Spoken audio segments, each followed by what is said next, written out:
하나님 아버지, 오늘 제가 하나님의 말씀을 읽고 묵상할 때 필요한 영의 양식을 주시기 위해 성령님께서 이 시간에 함께해 주시길 간구합니다. 예수님 이름으로 기도합니다. 아멘. 오늘 우리에게 주시는 하나님의 말씀입니다.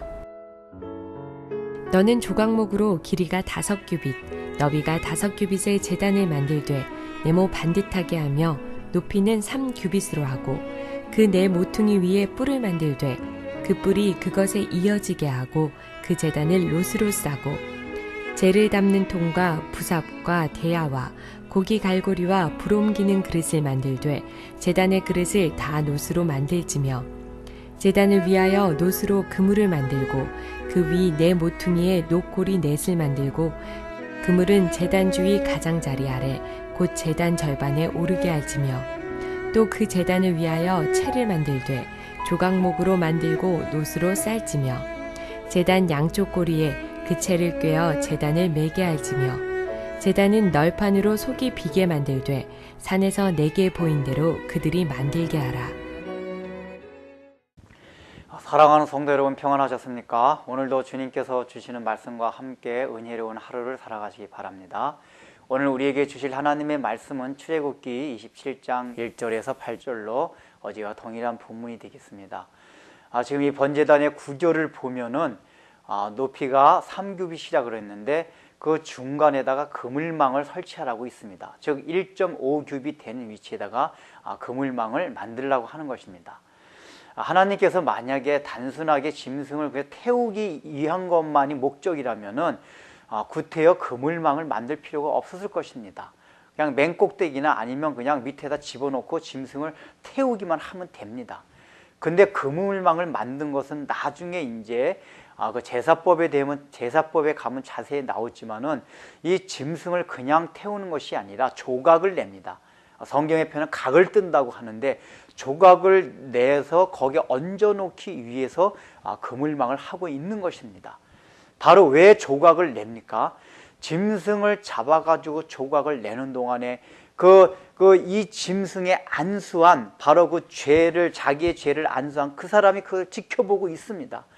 그래서 피를 흘리면서 살이 조각조각 나는 그 광경을 보면서 그 사람은 자기가 지은 죄가 얼마나 무서운지를 생각하라고 하는 것입니다. 일종의 시청각 교육입니다.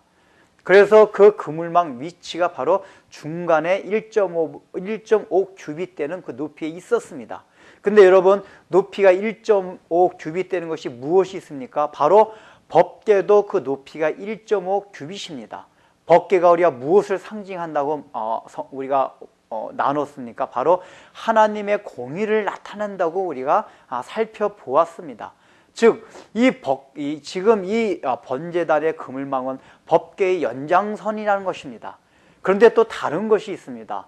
법궤는 모든 게 금으로 만들어져 있었습니다. 그 겉이 금으로 둘러싸여 있었습니다. 그런데 번제단은 조각모로 만들긴 만드는데 그 둘레를 금이 아닌 놋으로 다 들려 씌웠습니다. 그리고 이 번제단에서 쓰이는 모든 부속기구들, 부지랭이나 또 대야나 이런 것들도 전부 놋으로 만들었습니다. 금으로 만들지 아니하였습니다. 왜 놋으로 만들었습니까? 놋은 성경에서 하나님의 심판을 상징할 때 놋을 사용합니다. 즉, 이 번제단은 철저하게 하나님의 심판과 진노가 적용하는 것이 번제단이라는 것을 말하고 있는 것입니다. 그래서 바로 그물망도 지금 놋으로 만들고 있습니다. 이 그물망 위에서 하나님의 진노와 심판이 이루어지고 있다는 것을 지금 하나님께서 보여주시고 있는 것입니다. 이스라엘 백성들로 하여금 그 모든 고기들 조각조각 내서 거기에 얹어 놓을 때 이미 이스라엘 백성들은 하나님의 진노가 얼마나 큰 것인가를 그것을 보며 깨달을 수가 있습니다. 그러놓고서 거기에 올려진 그 고기들이 하나하나 타약하는 것을 볼 때 자기 자신들의 죄가 타서 없어지는 걸 느끼면서 기쁨과 감격과 함께 다시는 죄를 짓지 말아야 된다는 그러한 다짐을 하게 됩니다. 그러한 다짐을 하는데 가장 중요한 요소가 무엇이냐 하면은 바로 그 짐승들이 다 조각 나가지고 타는 거와 같이 자기의 온몸을, 자기의 삶을 조각조각 내서라도 온전히 하나님 앞에 태워서 드려야 된다는, 온전히 헌신해야 한다는 그런 마음을 먹게 되는 것이 바로 그물망 위에 올려놓은 고기를 태워놨을 때 일어나는 사람들의 반응이었습니다. 이것이 나중에 레위기 제사법의 번제법에 가면 자세하게 나오는 내용들입니다. 바로 이 그물망은 지금 우리에게 그것을 보여주고 있습니다. 여러분이 번제단을 생각하면서 우리는 그것을 생각해야만 합니다. 그저 예수님께서 우리를 위하여 십자가에 달려 돌아가실 때 참으로 손에 못이 박히고 발에 못이 박히고 허리에 창이 찔린 그 사실을 생각하면서 묵상하면서 무엇을 생각해야 합니까?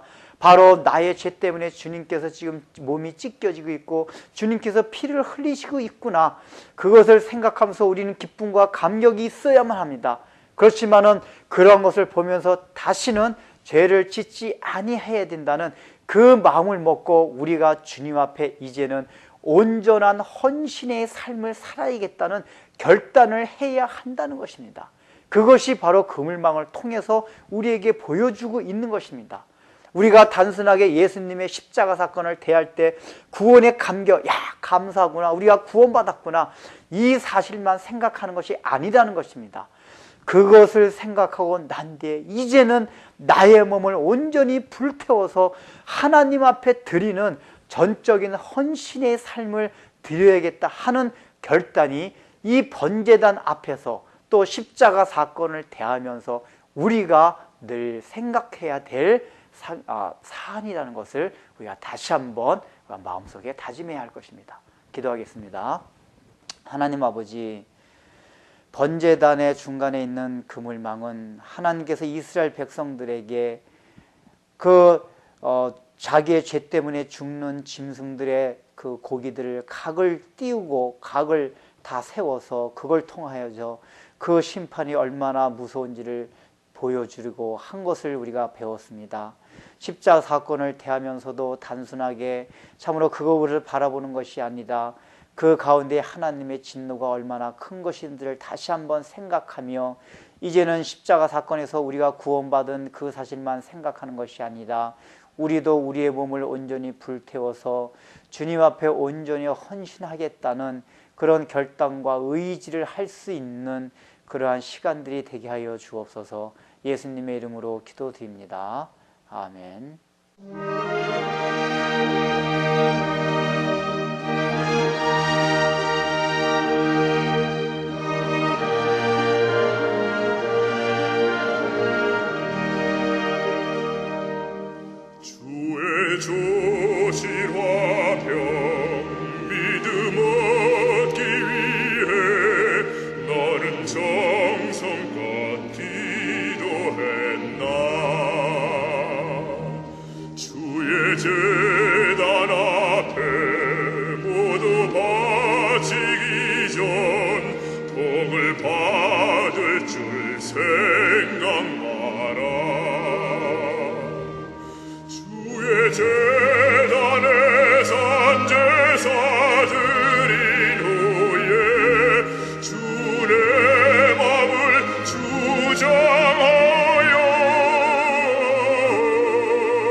생복락을 누리겠네.